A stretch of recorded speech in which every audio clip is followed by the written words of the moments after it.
ஸ்ரீ குருப்யோ நமக. ஓம் ஸ்ரீ சாய்ராம். அன்பார்ந்த சாய் டிவி நேயர்களுக்கு உங்கள் பாபா மாமியின் ஆத்ம நமஸ்காரங்கள். சாய் தொலைக்காட்சியின் மூலமாக பகவான் ஸ்ரீ சத்யசாயி பாபாவின் 100வது ஆண்டு விழாவை முன்னிட்டு அவருடைய வாழ்க்கை சரித்திரம், அற்புதங்கள், லீலைகள், மகிமைகள், அவர் புரிந்த உபதேசங்கள், இவை எல்லாவற்றையும் நாம் கேட்டுக்கொண்டிருக்கிறோம். அந்த வரிசையில் சுவாமியினுடைய அந்த உபதேசங்கள் என்று சொல்லும் பொழுது அது எல்லாமே எல்லோருடைய உள்ளத்தில் சென்று ஆழமாக ஒரு விதைக்கப்படும். தைப்பதற்கும் விதைப்பதற்கும் வித்தியாசம் இருக்கிறது. தைப்பது என்று சொன்னால் அது காயமாக்கக்கூடியது, விதைப்பது என்று சொன்னால் அது முளைக்கக்கூடியது. ஆக அவர்களாகவே உணர்ந்து கொண்டு நாம் செய்த தவறுகளை இனிமேலும் இந்த தவறுகள் செய்யாதவாறு நாம் நம்மை காத்து கொள்ள வேண்டும் என்ற எண்ணத்தை அவர் விதைப்பார். அப்படிப்பட்ட நூதனமான உபதேசங்களை தருவதில் நம் சுவாமிக்கு நிகர் யாருமே இருக்க முடியாது. இருந்தாலும் நிறைய பேருக்கு, அவர் வாழ்ந்த காலத்தில் நிறைய பேருக்கு அவரை குறித்து பல சந்தேகங்கள் இருந்து கொண்டே இருந்தது. அதற்கும் அவர் சிரித்து கொண்டே பதில் சொல்லக்கூடிய தன்மை உடையவர், அதை பற்றி கவலைப்படாதவர். பலருக்கும், முக்கியமாக ஆன்மீகத்தில் மிக உயர்வான நிலையில் இருக்கும் பலருக்கும் அவரை குறித்து சில சந்தேகங்கள் இருந்து கொண்டே இருந்தது. இவர் என்னெல்லாமோ செய்கிறாரே, அற்புதங்கள் செய்கிறார், மாய வேலை செய்கிறார், மந்திரங்கள் செய்கிறார், இவர் என்ன ஒரு மந்திரவாதியா? இவர் எப்படிப்பட்டவர்? இவர் யார்? ஏன் இவ்வாறெல்லாம் செய்கிறார்? இதெல்லாம் செய்துதான் ஆன்மீகத்தில் தன்னை வெளிக்காட்டி கொள்ள வேண்டுமா? இப்படியெல்லாம் அவரை பற்றி குறைவாக விமர்சனம் வைத்தவர்களும் உண்டு. இதில் என்ன ஆச்சரியம்னா, அவரை பற்றி எவர் இந்த மாதிரியான ஒரு விமர்சனங்களை வைத்தாரோ அவர்கள் எல்லோருமே சில காலத்திற்குள், ஒரு குறிப்பிட்ட காலத்திற்குள் அவரை முழுமையாக உணர்ந்து கொண்டு அவருடைய பாதங்களில் சரணாகதி அடைந்து, சுவாமி என்னை மன்னித்து விடுங்கள், தெரியாமல் தங்களை குறித்து இவ்வாறெல்லாம் பேசிவிட்டேன் என்று சொல்லும் பொழுது சுவாமி என்ன சொல்வாராம்? இதுவும் கர்ம பலன் என்று சொல்வாராம். அவரவர்களுக்கு பிராப்தி. மகான்களை, சாதாரண மனிதர்களை பற்றியே நாம் தவறாக தூற்றக்கூடாது என்று சொல்லுவோம். மகான்களை பற்றி நாம் பேசும்பொழுது மிகவும் எச்சரிக்கையாக நாம் இருக்க வேண்டும். தப்பை தவறி கூட நம்ம அவர்களை குறித்து நாம் தவறாக ஒருவேளை பேசினாலோ, அல்லது பேசும் இடத்தில் இருந்தாலோ, அல்லது பேசுபவர்களை நாம் ஆதரித்தாலோ அதன் விளைவுகளை நாம் சந்தித்தே ஆக வேண்டும். பலரும் இதை தங்களுடைய அனுபவங்களாக பகிர்ந்து கொண்டிருக்கிறார்கள். இப்படி இருக்க, அதே போன்று நம்முடைய சுவாமி பகவான் சத்யசாயி பாபாவை பற்றி மிகவும் ஒரு குறைவாக விமர்சனம் செய்த ஒருவர் எவ்வாறு அதிலிருந்து மீண்டு சுவாமியிடம் தன்னையே சமர்ப்பணம் செய்து சுவாமியை பற்றி எல்லோருக்கும் சுவாமியினுடைய மகிமைகளை எடுத்து சொல்லும் அளவிற்கு அவர் மாற்றப்பட்டார். எப்படி இந்த டிரான்ஸ்ஃபார்மேஷன் என்று சொல்வார்களே, எப்படி இந்த மாற்றம் அவருக்கு ஏற்பட்டது என்ற ஒரு அனுபவங்களை அவர் பகிர்ந்து கொண்டுள்ளார். அந்த அற்புதங்களை பற்றி நாம் இப்போது பார்ப்போம். பொதுவாக ஈச் காயின் ஹஸ் 2 sides என்று சொல்வார்கள். ஒரு நாணயத்துக்கும் 2 பக்கம் இருக்கும். ஆனால் மகான்களை பொறுத்த வரைக்கும் எல்லா பக்கமும் ஒரே மாதிரியாகத்தான் இருக்கும். காரணம், அவர்கள் யாருக்காகவும் தன்னை இப்படி காட்டிக்கொள்ள வேண்டும், அப்படி காட்டிக்கொள்ள வேண்டும் என்று நினைப்பதும் இல்லை, அப்படி காட்டிக்கொண்டதும் இல்லை. மகான்களை பொறுத்த வரைக்கும் நேர்மை, நீதி, நியாயம், கருணை, இரக்கம், அவ்வளவுதான். ஆக நம்முடைய பகவான் ஸ்ரீ சத்யசாயி பாபா தன்னை பார்க்க வரும் பக்தர்கள் தன்னை எப்படி விமர்சனம் செய்தாலும் அதையும் புன்முறுவலோடு சிரித்தவாறு ஏற்றுக்கொள்வாராம். வேறு எதுவுமே அவர்களிடம் மறுத்து பேச மாட்டார். காலப்போக்கில் அந்த எண்ணம் அவர்களிடமே அந்த மாற்றம் பெறும். அது தன்னால் நடக்கும். இது இறைவனுடைய சங்கல்பம். இது ஒரு முறை என்ன ஆயிற்று, 1957களுக்கு பிறகு சுவாமி தன்னுடைய திக்விஜய பயணத்தை மிகவும் மும்முரமாக தொடங்கிய ஒரு பொழுது அது. அதற்கு முன்னாடியும் பல இடங்களுக்கு சென்று வந்திருக்கிறார். இருப்பினும் 1957-60களுக்கு பிறகு நம்முடைய பாரத தேசம் முழுவதும் காஷ்மீர் முதல் கன்னியாகுமரி வரை பாரத தேசம் முழுவதும் அந்த பயணம் மேற்கொண்டு, தெய்வீக பயணம், ஆன்மீக பயணம் மேற்கொண்டு எத்தனையோ பேரை வழிநடத்தி, எத்தனையோ பேருக்கு அறிவுரை சொல்லி, பல இடங்களில் நம்முடைய சனாதன தர்மத்தை தழைத்தோங்குவதற்கு உண்டான காரியங்களை எல்லாம் செய்து, இன்னமும் நம்ம காசியில் கங்கா ஆரத்தி நிறைவடைந்தவுடன் அவர்கள் கடைசியில் எல்லாருக்கும் அந்த கோஷம் சொல்வார்களே, கங்கா மாதா கி ஜெய், எல்லாருக்கும் அந்த ரிஷிகளுக்கு எல்லாருக்கும் சொல்லிட்டு கடைசியாக நீங்கள் கேட்கலாம், பகவான் ஸ்ரீ சத்யசாயி பாபா கி ஜெய் என்ற வார்த்தையை, கோஷத்தை கேட்கலாம். காரணம், எங்கெல்லாம் அந்த சனாதன தர்மம் தழைத்து ஓங்க வேண்டுமோ அங்கெல்லாம் அதற்குண்டான ஏற்பாடுகளை செய்து கொடுத்தவர் நம்முடைய பகவான் ஸ்ரீ சத்யசாயி பாபா. காசியில் அந்த கங்கா ஆரத்தி நடைபெற வேண்டும் என்பதற்காக அனைத்து ஏற்பாடுகளையும் இப்படித்தான் செய்ய வேண்டும், இவ்வாறெல்லாம் நடக்க வேண்டும் என்பதை எல்லா ஏற்பாடுகளையும் செய்து அவர்கள் அதற்குண்டான ஒரு உறுதுணையாகவும் இருந்து அதை ஆரம்பிப்பதற்கும் அதை வழிநடத்தி செல்வதற்கும் அப்படி துணையாகவும் இருந்தார் நம்முடைய பகவான் ஸ்ரீ சத்யசாயி பாபா. அவருடைய பக்தர்கள் முதலாக அங்கு சென்று இவ்வாறு ஒரு நிகழ்ச்சி ஏற்பாடு செய்ததற்கு முழுவதுமாக ஒரு வழிகாட்டியாக இருக்க செய்தனர். இதுதான் சுவாமியினுடைய ஒரு மகத்துவம். அது எந்த இடத்திலும் சுவாமி தன்னுடைய மகத்துவத்தை பற்றி வெளியில் காட்டி கொண்டது கிடையாது.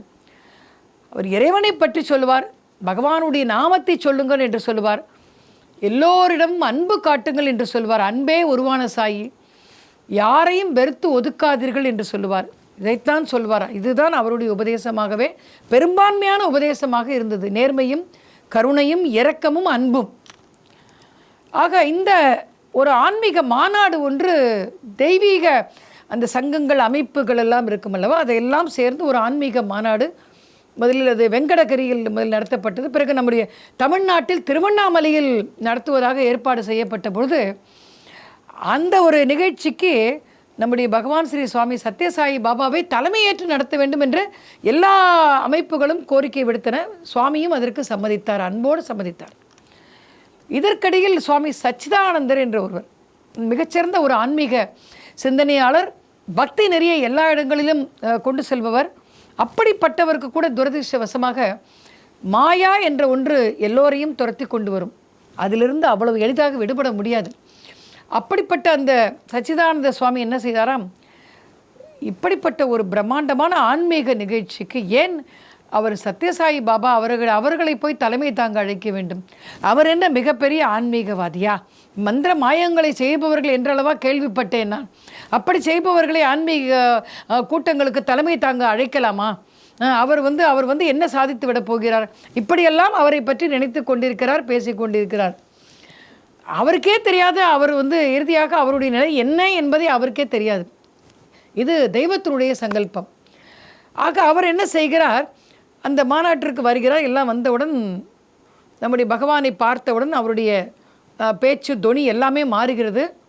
எல்லாம் மாறியவுடன் என்ன ஆயிற்று, திடீரென்று பகவான் ஸ்ரீ சத்யசாயி பாபாவோடு சில நாட்கள் தங்கக்கூடிய ஒரு பாக்கியம் அவர் கிடைக்கிறது. அப்பொழுதுதான் சுவாமியுடைய லீலைகளை, மகிமைகளை, மகத்துவத்தை முழுமையாக உணர்ந்து கொள்கிறார். அவர் உணர்ந்து கொண்டது மட்டுமல்லாமல் எல்லோருக்கும் அதை எடுத்துச் சொல்லுகிறார். அதுவும் இறைவனுடைய சங்கல்பம்தான். பகவானுடைய மகான்களுடைய மகிமையை எல்லோருக்கும் எடுத்து சொல்வதற்கும் எல்லோராலும் அது எல்லோருக்கும் கிடைத்து விடாது அந்த பாக்கியம். ஒரு சிலருக்கே அது கிடைக்கும். சுவாமி சச்சிதானந்த சுவாமி அந்த விஷயத்தில் மிகவும் கொடுத்து வைத்தவர் என்று தான் சொல்ல வேண்டும். ஆக நம்முடைய பகவான் ஸ்ரீ சத்யசாயி பாபாவோடு சில நாட்கள் தங்குவதற்கு அவருக்கு வாய்ப்பு கிடைக்கிறது. அப்படி தங்கி கொண்டிருந்தவர் ஒரு நாள் திடீரென்று ஒரு சயன கோலத்தில் நம்முடைய சுவாமி சத்யசாயி பாபா படுத்து கொண்டிருக்கிறார். படுத்து கொண்டே இருந்தவர் சுற்றிலும் நம்ம சுவாமிகள், ஆன்மீகவாதிகள், நம்முடைய சச்சிதானந்த சுவாமி எல்லோரும் அமர்ந்து கொண்டிருக்கிறார்கள். திடீரென்று எழுந்திருக்கிறார். சுடாதே, துப்பாக்கி என்னிடம் இருக்கிறது, கவலைப்படாதே, பயப்படாதே, சுடாதே என்ற குரல் கேட்கிறது. எல்லோரும் அதிர்ச்சியாக சுவாமியை பார்த்து கொண்டிருக்கிறார்கள். என்ன ஆயிற்று சுவாமிக்கு? என்ன, ஏன் இவ்வாறு சொல்கிறார்? யார் யாரை சுடுகிறார்கள்? எதை தடுக்கிறார்? ஒன்றுமே புரியவில்லை யாருக்குமே. பகவானுடைய செயல்கள் அவ்வளவு சாதாரணமாக சாமானியர்களுக்கு புரிந்து விடாது. அது சொல்லி அடுத்த வினாடி அவர் அப்படியே சரிந்து விடுகிறார். சுவாமியினுடைய ஒரு பூத உடல் அங்கே இருக்கிறது. சூக்ஷ்ம சரீரத்தில் அவர் வேறு எங்கேயோ சென்று விட்டார். இது அவருடைய நெருக்கமான பக்தர்கள் நன்றாக உணர்ந்து கொண்டார்கள். வழக்கமாக இவ்வாறு அவர் சூக்ஷ்ம சரீரத்தில் இவ்வாறு சரிந்தால், அவருடைய பூத உடல் சரிந்து விட்டால், அவர் தன்னுடைய உயிரோடு வேறு எங்கேயோ சென்று ஏதோ ஒரு காரியத்திற்காக சென்று அதை நிறைவேற்றிவிட்டு திரும்ப அவர் வருவார் என்பது அவருடைய நெருங்கிய தொடர்பில் உள்ள பக்தர்கள் எல்லோருக்குமே தெரியும். அதனால் அமைதியாக இருந்தார்கள். கிட்டத்தட்ட ஒரு மணி நேரம் ஆயிற்று. ஒரு மணி நேரம் சிறிது நேரம் கழித்து அதற்கு பிறகு திடீரென்று அவருடைய உடல் அசைந்தது. எழுந்து உட்கார்ந்தார். எல்லோரும் சுவாரஸ்யமாக சுவாமியிடம் வந்தார்கள். சுவாமி, என்ன ஆயிற்று? கடந்த 1 மணி நேரமாக எங்கே சென்றிருந்தீர்கள்? என்ன கதை, அதை எங்களுக்கு சொல்லுங்கள் என்று கேட்டபொழுது, சுவாமி எல்லோரிடமும் அந்த நடந்த நிகழ்வுகளை அற்புதமாக சொல்வதிலும் மிகவும் வல்லவர். சொல்லும் பொழுதே எல்லோருக்கும் கண்களில் தண்ணீர் வரும். இப்படிப்பட்ட அற்புதங்கள் கூட நீங்கள் செய்திருக்கிறீரா? சாதாரணமாக எங்களோடு அமர்ந்து கொண்டிருக்கிறீர்கள், நாங்கள் எவ்வளவு பாக்கியம் செய்திருக்க வேண்டும் என்றெல்லாம் அழுவார்கள் பக்தர்கள்.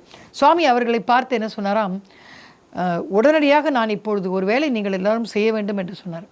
என்ன சுவாமி, சொல்லுங்கள். ஒரு தந்தி ஒன்று நான் சொல்லும் இடத்திற்கு அனுப்ப வேண்டும் என்றாராம். அப்பொழுதெல்லாம் இந்த தொலைபேசி இந்த மாதிரி வசதிகள், தபால் அதுவெல்லாம் கிடையாது. தந்தி தான். உடனடியாக, அதுவும் கிட்டத்தட்ட 3-4 நாட்கள் ஆகும். உடனடியாகலாம் செல்லாது. டெலிகிராம் என்று சொல்வார்கள். அது அவசர செய்தி என்று சொல்வதற்காக அது பயன்படுத்தப்பட்டது. சரி, தந்தி யாருக்கு அனுப்ப வேண்டும்? மத்திய பிரதேச மாநிலத்தில் உள்ள போபால் என்ற இடத்திற்கு ஒரு இராணுவ வீரருக்கு உடனடியாக இந்த தகவலை நீங்கள் அனுப்பியாக வேண்டும் என்று சுவாமி சொன்னார். சரி சுவாமி, என்ன தகவல் அனுப்ப வேண்டும் என்று கேட்டார்கள். சுடாதே, துப்பாக்கி என்னிடம் இருக்கிறது, கவலைப்படாதே என்று அனுப்புங்கள். கவலைப்படாதே, துப்பாக்கி என்னிடம் இருக்கிறது, பயப்பட வேண்டாம் என்று தகவல் அனுப்புங்கள். இதை கேட்டவுடன் அவர்கள் எல்லோருக்கும் அதிர்ச்சியாக இருந்தது. கவலைப்படாதே, பயப்படாதே என்றெல்லாம் எழுதினால் பரவாயில்லை, நான் இருக்கிறேன் என்று சொல்லலாம். துப்பாக்கி என்னிடம் இருக்கிறது என்று தந்தியில் எழுதினால் அதை படிக்கும் ஒருவேளை தபால் நிலையம் காவல்துறையிடம் அதை ஒப்படைத்து விட்டால் நமக்கெல்லாம் சங்கடம் வருமே, ஆசிரமத்திற்கு பிரச்சனை வருமே, சுவாமிக்கு ஏதாவது சங்கடம் வருமே. சுவாமி சச்சிதானந்தர் சிறிதளவு அமைதியாகி, சுவாமி இதற்கு பதிலாக வேறு ஒரு வார்த்தையை உபயோகிக்கலாமே என்று கேட்டாராம். என்ன வார்த்தை கேட்டவுடன், துப்பாக்கி என்ற சொல்லுக்கு பதிலாக ஆயுதம் என்னிடம் இருக்கிறது, கவலை வேண்டாம், அப்படி எழுதலாமே. சரி, அப்படியே எழுதுங்கள். சுவாமி எல்லோருக்கும் மகத்துவம் அளிப்பவர், யார் மனதையும் புண்படுத்தாதவர், எல்லோரிடமும் ஒரு சிறப்பு அம்சம் இருக்கிறது, சிறந்த ஒரு குணாதிசயம் இருக்கிறது என்பதை ஆதரித்து புரிந்து கொண்டு ஆதரிப்பவர். சரி, நீங்கள் அப்படியே அனுப்புங்கள் என்று சிரித்துக்கொண்டே சொல்லிவிட்டார். அந்த டெலிகிராம் தந்தி அப்பொழுது பகவானிடமிருந்து உத்தரவு பெற்றுக்கொண்டு போபாலுக்கு அனுப்பப்பட்டு விட்டது. இதே சமயத்தில் இந்த காட்சி பின்னணி கதை மத்திய பிரதேச போபாலை நோக்கி நகர்கிறது. அங்கு என்ன நடந்து கொண்டிருக்கிறது என்பதை பார்ப்போம். அங்கு ஒரு மிகப்பெரிய ஒரு இராணுவ வீரர், உயர்ந்த ஒரு பதவியில் இருப்பவர், அந்த 2ஆம் உலகப் போரின் போது பங்கெடுத்து கொண்டு மிகப்பெரிய ஒரு பங்கை ஆற்றியவர் அவர். அவருக்கு என்ன ஆயிற்றாம், அவருக்கு கீழே வேலை பார்த்தவர்கள் அத்தனை பேரையுமே பதவிக்கு, இந்த ப்ரமோஷன் என்று சொல்வார்களே, பதவி உயர்வு கொடுத்து அவருக்கு மேலதிகாரியாக பணியாற்றுமாறு அரசாங்கம் ஒரு ஆணை பிறப்பித்து விட்டது. இப்பொழுது எல்லோருக்குமே இந்த ஒரு தர்ம சங்கடமான நிலைமை. அது தனக்கு கீழாக பணிபுரிந்தவர்கள், தனக்கு கீழே பணிபுரிந்த பணியாளர்கள், அதிகாரிகள் இப்பொழுது தனக்கு மேலே, இன்று முதல் தனக்கு மேல் அதிகாரியாக பணியாற்றும் பொழுது அது அவர்களுக்கும் சரி இவருக்கும் சரி 2 பேருக்குமே ஒரு தர்ம சங்கடமான நிலைமை. இவருக்கு ஒரு தன்மான பிரச்சனையாக போய்விட்டது. இதுவரை நான் என்ன தவறு செய்தேன், என்னுடைய பணியை மிகச் சிறப்பாக செய்து கொண்டிருக்கிறேன், சுவாமிக்கு அது தெரியும். அப்பொழுது அவர் பகவான் சத்யசாயி பாபா இத்தகைய அற்புதங்களை நிகழ்த்துவார், சத்யசாயி பாபாவை பற்றி அவர் நினைத்து கூட பார்க்கவில்லை. பொதுவாக அவர் நினைத்து கொண்டார், சுவாமிக்கு இது தெரியும், நான் யாருக்கு என்ன தீங்கிழைத்தேன், நான் என்ன தவறு செய்தேன், எனக்கு கீழே பணியாற்றுபவர்களை எனக்கு மேலதிகாரிகளாக போட்டுவிட்டு எனக்கு பதவி உயர்வு அளிக்காமல் இருந்தால் அது ஏன் அப்படி என்னை பழிவாங்க வேண்டும், நான் என்ன தவறு செய்தேன் என்று அவர் பொறுக்க மாட்டாமல் அந்த ஒரு துன்பத்தை அவருடைய மனைவி, மக்கள், குடும்பம் மற்றொரு பக்கத்தில் உள்ள மற்றொரு ஊரில் இருக்கிறது. அவர் அதை பொறுக்க முடியவில்லை அவரால். உடனே இதற்கு ஒரே தீர்வு, நான் தற்கொலை செய்து கொண்டு என்னுடைய உயிரை போக்கிக் கொள்ள வேண்டும். அப்படி போக்கினால்தான் எனக்கு இந்த பாவத்திலிருந்து அவமானத்திலிருந்து விடுதலை கிடைக்கும் என்று அவராக கற்பனை செய்து கொண்டு தன்னுடைய துப்பாக்கியை எடுத்து தன்னையே சுட்டு கொள்வதற்கு அவர் யோசிக்கிறார். அப்படி சுட்டு கொள்வதற்கு சிறிதும் தயங்காமல், சரி நாம் அந்த ட்ரிகரை அழுத்தி நாம் சுட்டுக்கொள்ள வேண்டும் என்று தயாராகி அதற்குண்டான ஏற்பாடுகளை துவங்கிவிட்டார். திடீரென்று வாசல் கதவு தட்டப்படும் சத்தம் கேட்கிறது.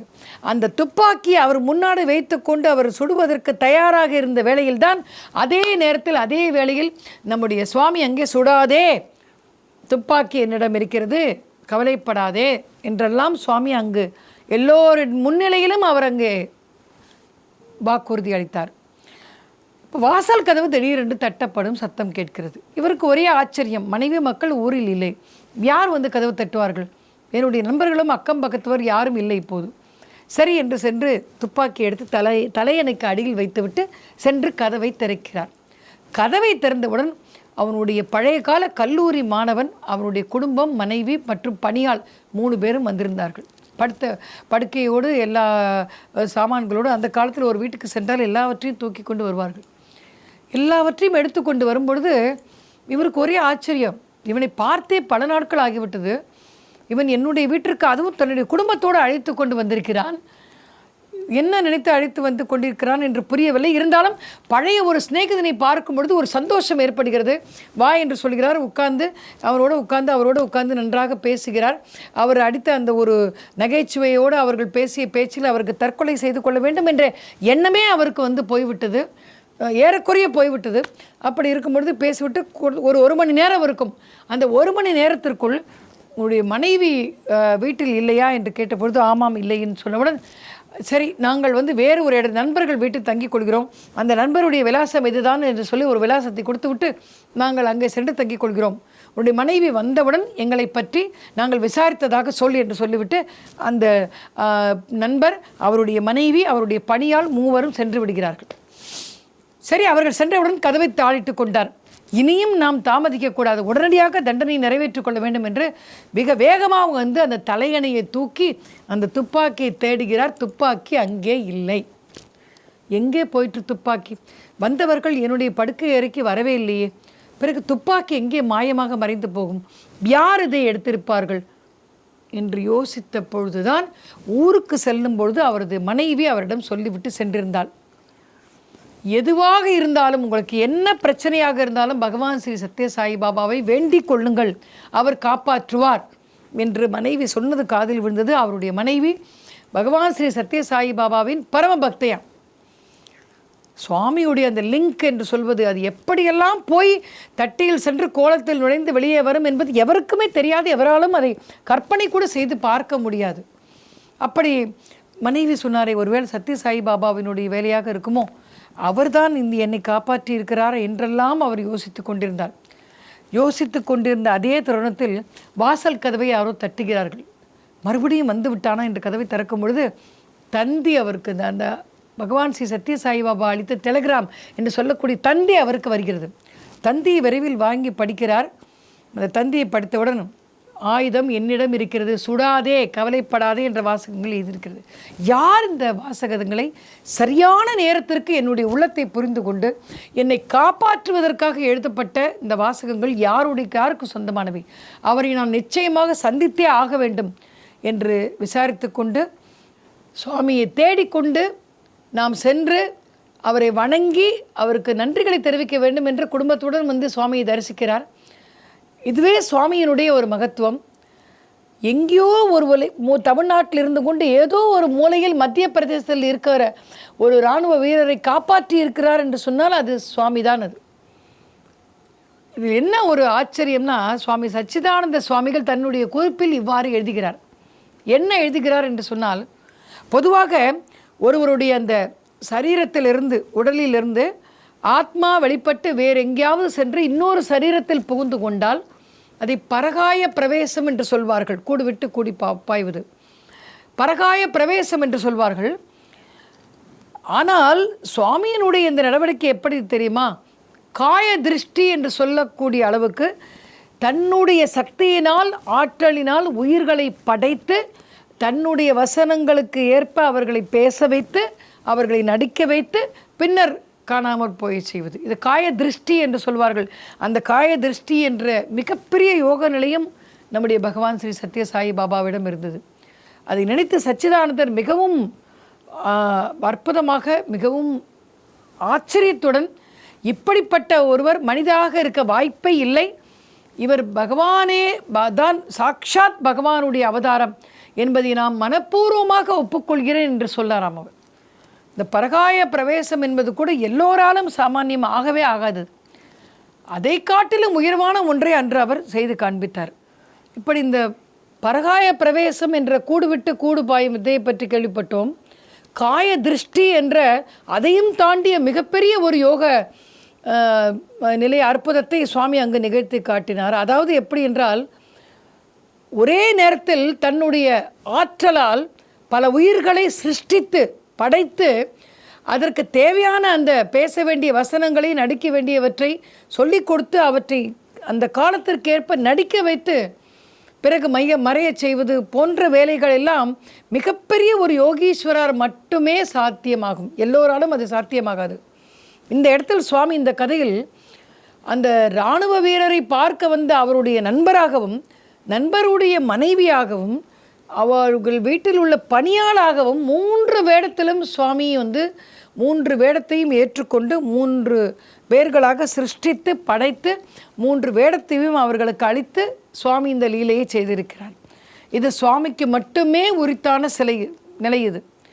அப்படிப்பட்ட அந்த கூடு விட்டு கூடு பாயும் வித்தை, மேலும் காய திருஷ்டி போன்ற யோக ஆற்றலில் மிகச்சிறந்து விளங்கியவர்களை சுவாமி பாராட்டியும் இருக்கிறார். அதே போன்று ஒரு சிலரிடம் தயவு செய்து ஒரு போதுமான அறிவுரை இல்லாமல், போதுமான குரு இல்லாமல் இவற்றையெல்லாம் பயன்படுத்தாதீர்கள். காரணம், நிறைய பேர் அது மாதிரியான ஒரு யோக கலையை தவறான முறையில் பயின்று பின்னர் அது உடலில் பல்வேறு பாதிப்புகளை ஏற்படுத்தியது. அந்த பாதிப்புகளிலிருந்து அவர் விடுபட வேண்டுமென்றால் பகவான் ஸ்ரீ சத்யசாயி பாபாவை சென்று பார் என்று அவர் எங்கெல்லாம் சென்று அருள்வாக்கு கேட்டார்களோ, மந்திரவாதிகள் கேட்டார்களோ, எல்லோரும் அதைத்தான் சொன்னார்களாம். பிறகு ஓடி நம்ம சுவாமியிடம், சுவாமி காப்பாற்றுங்கள், ஏதோ மந்திர சக்தி, ஏதோ ஒரு பிரயோகம் தவறாக செய்து விட்டேன், என்னுடைய முதுகில் இருக்க பிடித்து கொண்டு விட்டது, என்னால் நகர முடியவில்லை, என்னுடைய அடிவயிறு வலிக்கிறது, இது போன்ற பல பிரச்சனைகளை நான் எதிர்கொள்கிறேன், என்னை மன்னித்து விடுங்கள் என்று போய் கேட்டபொழுது சுவாமி அதற்கு என்ன பதில் அளித்தார், அதை தொடர்ந்து அவர் செய்த அற்புதங்கள் என்ன என்பதை பற்றி நாம் வரும் தொடரில் காண்போம். ஓம் ஸ்ரீ சாய்ராம். தமிழில் முதல் பக்தி சேனல் சாய் டிவி.